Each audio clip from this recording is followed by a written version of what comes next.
पहला क्वेश्चन तो इसमें यही हो गया जो काफी काफी बार पूछा जा चुका है कि जो जीन पियाजे थे इन्होंने संज्ञानात्मक विकास का सिद्धांत दिया था, कोग्निटिव डेवलपमेंट थ्योरी दी थी। देखिए मेरी आप लोगों से एक रिक्वेस्ट है, जो आप सीडीपी या साइकोलॉजी के अंदर जो पढ़ते हो टर्म्स को उनको इंग्लिश में पढ़ा करो, क्योंकि हिंदी के अंदर एक ही चीज के कई सारे नाम दिए होते हैं। जैसे संज्ञानात्मक विकास का सिद्धांत है, इसके अलग अलग नाम दिए हुए हैं हिंदी में। अगर आप लोग अलग अलग पढ़ोगे तो कंफ्यूज हो जाओगे, इसलिए इंग्लिश में इन टर्म्स को याद करा करो। इसलिए मैं दोनों टर्म्स में आपको बताता हूँ, ठीक है। तो पहला क्वेश्चन बन गया।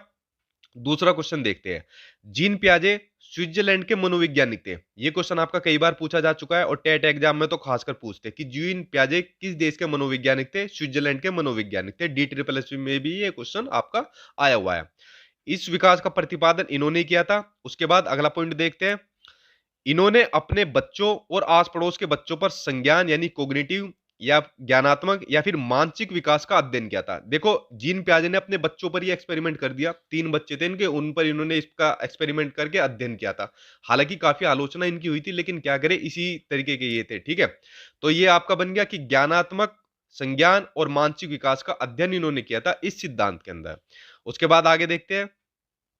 इस सिद्धांत को विकासात्मक सिद्धांत और अवस्था का सिद्धांत भी कहा जाता है, ठीक है। कभी कभी पूछ ले जाता है कि अवस्था का सिद्धांत किसको कहा जाता है, तो संज्ञानात्मक विकास के सिद्धांत को ही कहा जाता है, ठीक है।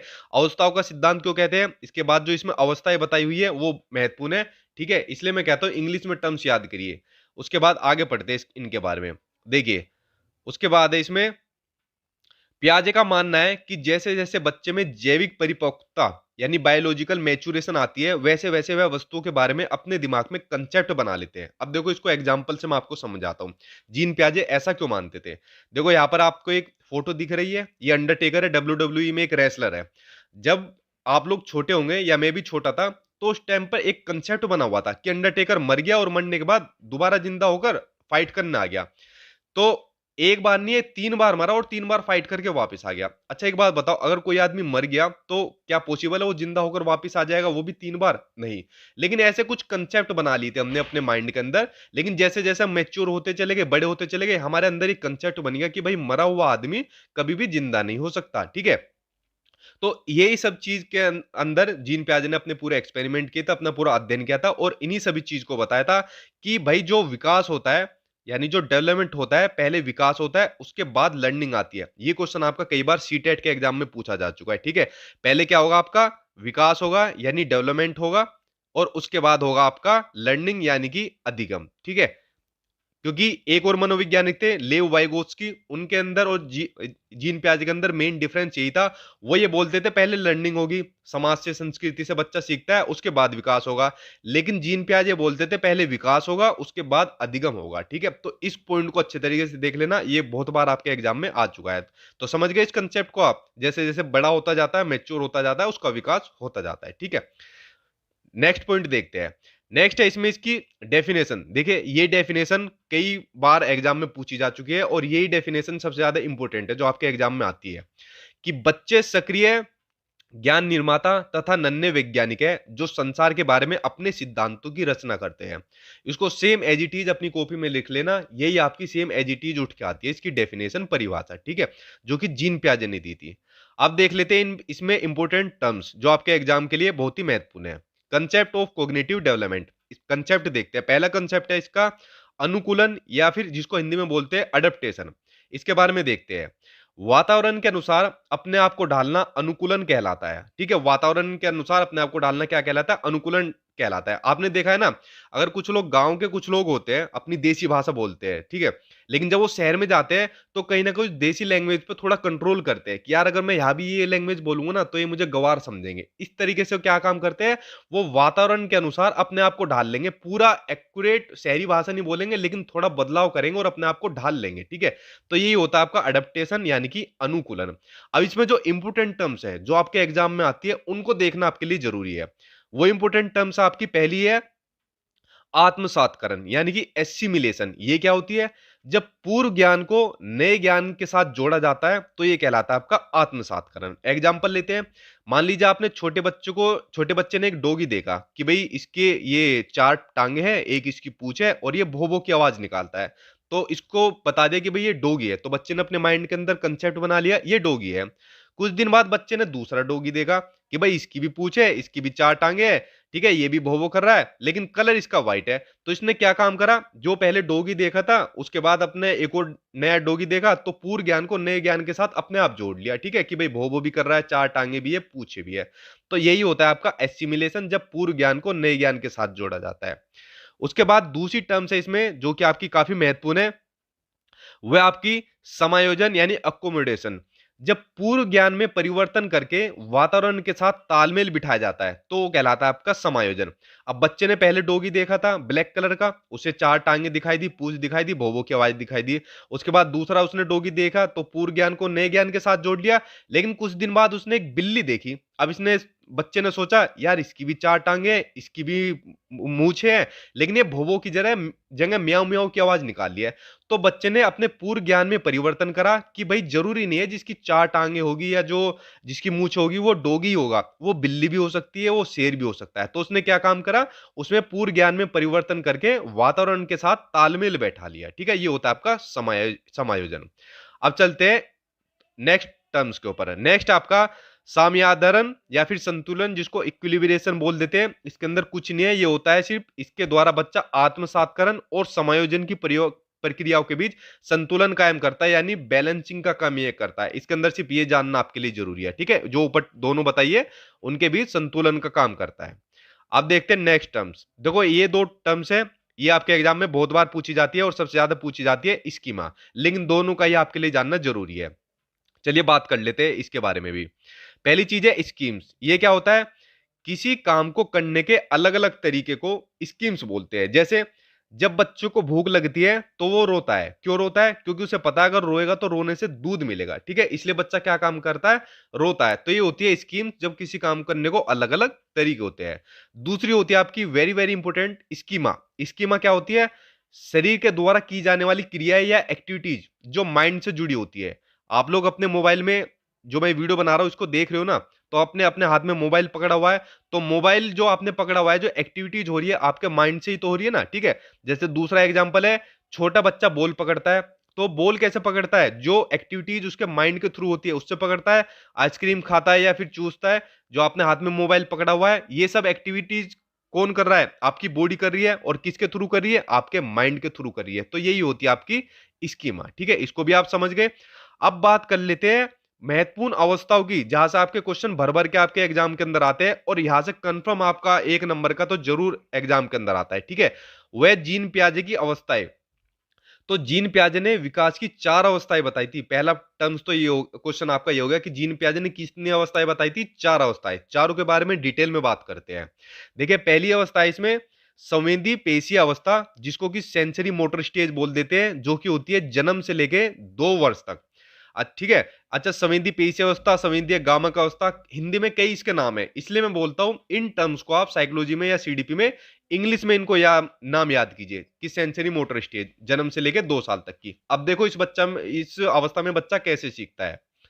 इस अवस्था में बच्चा अपनी ज्ञानेंद्रियों यानी जो सेंसरी ऑर्गन्स होते हैं ना, उनके माध्यम से सीखता है।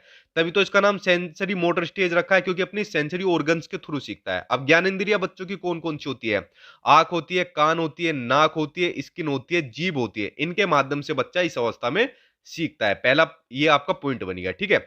उसके बाद इसी अवस्था में एक दूसरी महत्वपूर्ण टर्म्स आपकी, कि इस अवस्था में वस्तु स्थायित्व यानी कि ऑब्जेक्ट परमानेंस का गुण आ जाता है। ये क्या होती है, ये बहुत मोस्ट महत्वपूर्ण टॉपिक का पॉइंट आपका, वस्तु स्थायित्व का गुण किस अवस्था में आता है, तो होता है आपका सेंसरी मोटर स्टेज में आता है। अब इसके बारे में जानते हैं ये होता क्या है। जब बच्चा अपने दिमाग में वस्तु की छाप बनाना शुरू कर देता है, जिससे वह छुपी हुई वस्तु को भी ढूंढ लेता है। इस अवस्था में बच्चा क्या करता है, मान लीजिए बच्चों को आपने क्या काम करा, एक मोबाइल दिखा दिया, ठीक है, बच्चे को आपने मोबाइल दिखा दिया, तो मोबाइल की इमेज उस बच्चे के दिमाग में बन गई, ठीक है, छाप बना ली बच्चे ने मोबाइल की।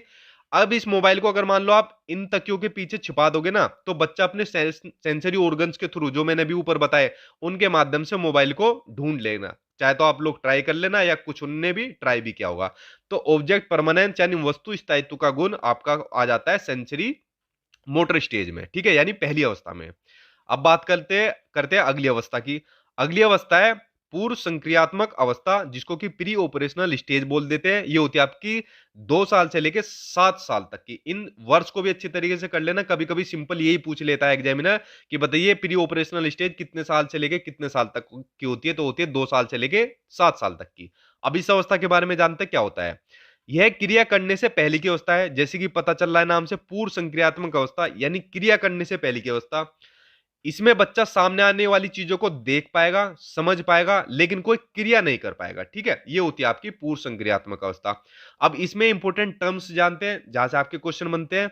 इसमें पहली टर्म्स आपकी जीववाद यानी एनिमिज्म। इसमें क्या होता है, जब बच्चा सजीव और निर्जीव वस्तुओं में अंतर नहीं कर पाता, ये होती है आपकी जीववाद यानी कि एनिमिज्म। देखो, मान लीजिए ये जमीन है आपकी, ठीक है। अभी जमीन पर कोई बच्चा गिर गया, तो गिरने के बाद बच्चा रोता है, फिर बच्चे के जो पेरेंट्स होते हैं, घर का कोई भी मेंबर आता है, तो वो आके क्या कहता है, अच्छा जमीन ने तुझे गिरा दिया। तो इस जमीन की क्या काम करते हैं, पिटाई करते हैं, इसमें हाथ से मारेंगे, पैर से मारेंगे।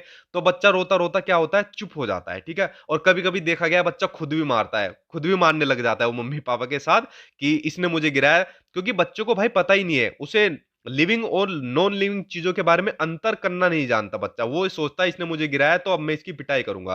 अगर मान लीजिए गेट से बच्चे का पैर टकरा जाएगा, चोट लग जाएगी, तो फैमिली मेंबर आके गेट को मारेंगे कि तूने कैसे मार दिया इसको। ठीक है, तो बच्चा भी देख लेना कभी गेट को मारेगा या चुप हो जाएगा, फिर वो रोता नहीं है बच्चा, क्योंकि उसे सजीव और निर्जीव चीजों के बारे में पता नहीं है। तो ये कौन सी अवस्था में होता है आपका जीववाद, ये पूर्व संक्रियात्मक अवस्था में होता है। पहली चीज हो गई। उसके बाद दूसरी टर्म्स देखते हैं। दूसरी आपकी अहम केंद्रित। ठीक है, ये भी आपकी इसी अवस्था में होती है। ये क्या होती है, जब बच्चा यह सोचना शुरू कर देता है कि वह जो कर रहा है, जो सोच रहा है, वह सब ठीक है। ठीक है, ये अहम केंद्रित अवस्था, ये भी आपका कई बार क्वेश्चन पूछा गया एग्जाम के अंदर। ठीक है, कि जो बच्चा कर रहा है, सोच रहा है, वो सब सही है, ये अवस्था होती है आपकी प्री ऑपरेशनल स्टेज। ठीक है, मान लीजिए भाई बच्चे को ये वाली आइसक्रीम पसंद है, तो अगर आप कोई दूसरी आइसक्रीम बच्चों को दिलाओगे या आप खुद खाओगे, तो बच्चा कहेगा नहीं यही वाली खाओ। ठीक है, जो मुझे पसंद है वही आपको पसंद होनी चाहिए। ठीक है, कैडबरी की चॉकलेट मुझे पसंद है तो आपको भी यही पसंद है। ठीक है, वो आपकी चॉइस से मतलब नहीं है बच्चों को, बच्चा को जो अच्छा लगेगा बच्चा वही करेगा। अच्छा, बच्चों के साथ साथ बड़ों के साथ भी ये प्रॉब्लम होती है। देखो, आप लोग शादी ब्याह में जाते हो, चाहे लड़के हो लड़की हो, मेल हो फीमेल हो, शादी ब्याह में हर कोई बन ठन के तैयार होके जाता है। बेसिकली सबके माइंड में एक कंसेप्ट रहता है कि यार हर कोई मुझे ही देख रहा है। ठीक है, मैं दोनों की बात कर रहा हूं, चाहे मेल हो या फीमेल हो। असल में देख कोई किसी को नहीं रहा था, दूल्हे और दुल्हन को ही देखते हैं, लेकिन माइंड में सोचना शुरू कर देते हैं यार हर कोई हमें ही देख रहा है कि हाँ भाई तू इतना बढ़िया लग रहा है, बढ़िया लग रही है। ठीक है, तो ये एक एग्जांपल भी आप ले सकते हो। तो सेम यही बच्चे के साथ होता है कि जो वह कर रहा है, सोच रहा है, वह सब ठीक है, ये सोचना शुरू कर देता है बच्चा अहम केंद्रित इसी अवस्था के अंदर। ठीक है, अब चलते हैं इसके नेक्स्ट टर्म्स के ऊपर। नेक्स्ट आपका अपलटावी का गुण, यानी कि जिसमें बच्चा वस्तुओं, संख्याओं, समस्या आदि को उलटना पलटना नहीं सीखता। नाम से समझ रहा है, अपलटावी, उलटना पलटना नहीं सीखता। आपने बच्चों को सिखा दिया कि बेटा 4+6=10 होते हैं, बच्चे ने सीख लिया।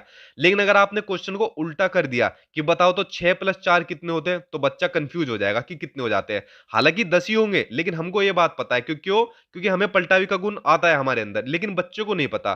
तो अपलटावी का गुण भी आपका इसी स्टेज में होता है, जब बच्चा वस्तुओं, संख्याओं, समस्या आदि को उलटना पलटना नहीं सीख पाता। ठीक है, अब चलते हैं इसकी नेक्स्ट टर्म्स के बारे में। नेक्स्ट बहुत ही महत्वपूर्ण है, जो कि आपके एग्जाम में कई बार पूछी गई है, वह आपका कि मुद्रा संप्रत्यय। ठीक है, दूरी, भार, ऊंचाई आदि के कंसेप्ट की कमी आपकी प्री ऑपरेशनल स्टेज में होती है। ठीक है, अब देखो इसको मैं समझाता हूं आपको एग्जांपल से।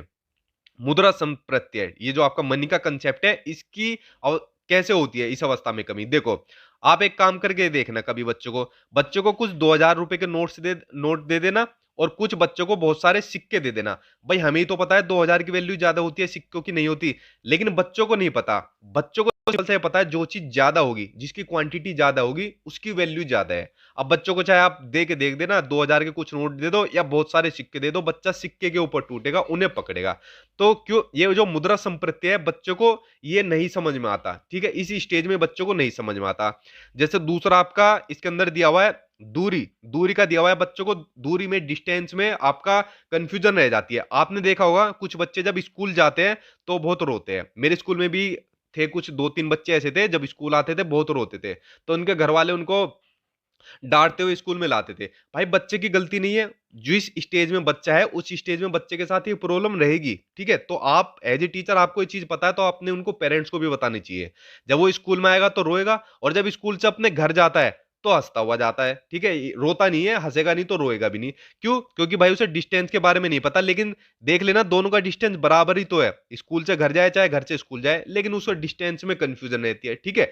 चाहे इसी तरीके से, चाहे उसका वेट हो गया, बाहर हो गया, हाइट होगी, इन सब के कंसेप्ट की कमी आपकी प्री ऑपरेशनल स्टेज में होती है। बच्चा समझ नहीं पाता इन सभी कंसेप्ट के बारे में, ठीक है। चलिए अब चलते हैं नेक्स्ट टर्म्स के ऊपर। नेक्स्ट आपकी केंद्रीकरण की यानी सेंट्रेशन की। ये क्या होता है? जब बच्चा किसी वस्तु की सभी विशेषताओं को छोड़कर केवल एक विशेषता पर ही ध्यान देता है। मान लीजिए आपने बच्चों को मोबाइल फोन दे दिया, तो बच्चों को मोबाइल फोन से कुछ मतलब नहीं है कि भाई इस पर आपके अकाउंट भी हो सकते हैं, आपकी डिटेल हो सकती है, आप कॉल कर सकते हो, बहुत सारे यूज होते हैं मोबाइल के। लेकिन बच्चों को मतलब नहीं है, बच्चों को सिर्फ एक मतलब पता है, इसके अंदर गेम है, हमें तो सिर्फ गेम खेलना है, ठीक है। यानी सब विशेषता को छोड़कर केवल एक विशेषता पर बच्चे ने ध्यान दे दिया, यानी एक चीज पर सेंटर्ड हो गया बच्चा, केंद्रीकरण हो गया। तो ये होता है आपका केंद्रीकरण, ठीक है। चलिए अब चलते हैं अगली अवस्था पर। अगली अवस्था है आपकी मूर्त संक्रियात्मक अवस्था, यानी कि कॉन्क्रीट ऑपरेशनल स्टेज, जो कि होती है आपकी 7 साल से लेके 11 वर्ष तक, ठीक है। इस अवस्था में बच्चा सामने रखी हुई चीजों को देखकर ही कुछ कर सकता है या उन पर चिंतन करना शुरू कर देता है। अब देखो मूर्त क्या होता है। देखिए, मूर्त होता है जिन वस्तु को हम देख सकते हैं, पकड़ सकते हैं, छू सकते हैं। जैसे अपने आप हाथ में आपने अपना मोबाइल लिया हुआ है, अपने मोबाइल में आपने अपने हाथ में मोबाइल लिया हुआ है, उसको आप देख भी रहे हो, पकड़ भी रहे हो, छू भी रहे हो, ठीक है, और मेरी वीडियो भी देख रहे हो। तो ये क्या होगी? मूर्त होगी आपकी, ठीक है। तो ये होती है आपकी मूर्त संक्रियात्मक अवस्था। और इस अवस्था में बच्चा चिंतन करना शुरू कर देता है। चिंतन में परिपक्वता नहीं आती, लेकिन चिंतन करना शुरू कर देता है। देखिए, इसमें जो दूसरा पॉइंट है वो ये है कि इस अवस्था में अपलटावी, जीववाद, मुद्रा संप्रत्यय, भार आदि के जितने भी कंसेप्ट है ना, उनका गुण आ जाता है। यानी बच्चा डिफरेंस समझ जाता है चीजों के अंदर। तो ये सब कौन सी अवस्था में होता है? आपका कॉन्क्रीट ऑपरेशनल स्टेज, यानी मूर्त संक्रियात्मक अवस्था में। इसमें जो ये पॉइंट है ना कि इस अवस्था में बच्चा चिंतन करना शुरू कर देता है, इसके ऊपर इंपोर्टेंट लगा लेना, क्योंकि ये क्वेश्चन कई बार आपका पूछा गया है। चिंतन में परिपक्वता नहीं आती, लेकिन चिंतन करना स्टार्ट कर देता है आपका मूर्त संज्ञात्मक अवस्था में, ठीक है। अगला पॉइंट है इसमें आपका आगमनात्मक तर्कना, यानी इंडक्टिव रीजनिंग। आपने दो विधियां पढ़ी होगी, एक तो पढ़ी आपकी आगमन विधि, इंडक्टिव मेथड, ठीक है, दूसरी पढ़ी आपने निगमन विधि। ये दोनों विधियां क्या होती है? आगमन विधि में इसमें पहले एग्जाम्पल यानी उदाहरण दिए जाते हैं, फिर नियम बताए जाते हैं। निगमन विधि में सेम इसका अपोजिट होता है, इसमें पहले नियम बताए जाते हैं बच्चों को, फिर एग्जाम्पल दिए जाते हैं। तो जो इंडक्टिव रीजनिंग होती है, इंडक्टिव रीजनिंग आपकी किस में होती है? मूर्त संक्रियात्मक अवस्था में होती है, ठीक है।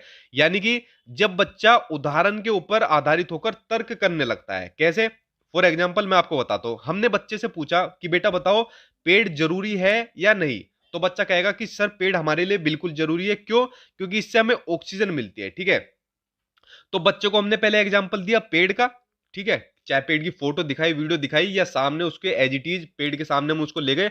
फिर बच्चे से कहा कि अब तर्क करो, आप क्या करो? तर्क करना स्टार्ट करो इसके ऊपर। तो बच्चे ने तर्क किया कि भाई बिल्कुल जरूरी है, इससे हमें ऑक्सीजन मिलती है, हमें छाया भी मिलती है पेड़ से। तो जो इंडक्टिव रीजनिंग है ये भी होता है आपका मूर्त संक्रियात्मक अवस्था में। तो फ्रेंड्स, ये तीन